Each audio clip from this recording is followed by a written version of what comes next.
ಹಿಂದೆ ಕಾತ್ಯಾಯನ ಅನ್ನುವಂಥ ಋಷಿಗಳು ಪಾರ್ವತಿ ದೇವಿಯ ಮಹಾನ್ ಭಕ್ತರಾಗಿರುತ್ತಾರೆ. ದೇವಿ ತನ್ನ ಮಗಳಾಗಿ ಹುಟ್ಟಿ ಬರಬೇಕೆಂದು ಪ್ರಾರ್ಥನೆಯನ್ನ ಕೂಡ ಸಲ್ಲಿಸುತ್ತಾರೆ. ಅದೇ ಹೊತ್ತಲ್ಲಿ ಮಹಿಷಾಸುರ ಅನ್ನೋ ರಾಕ್ಷಸ ದೇವತೆಗಳಿಗೆಲ್ಲ ತೊಂದರೆಯನ್ನ ಉಂಟು ಮಾಡುತ್ತಿದ್ದ.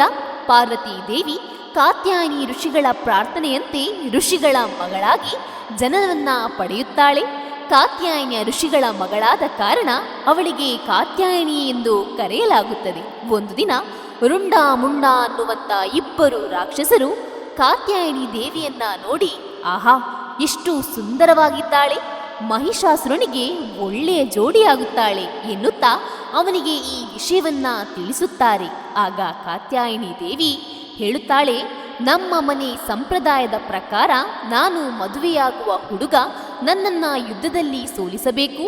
ಹೋಗಿ ನೀವು ನಿಮ್ಮ ಮಹಿಷಾಸುರನನ್ನ ಕರೆತನ್ನಿ.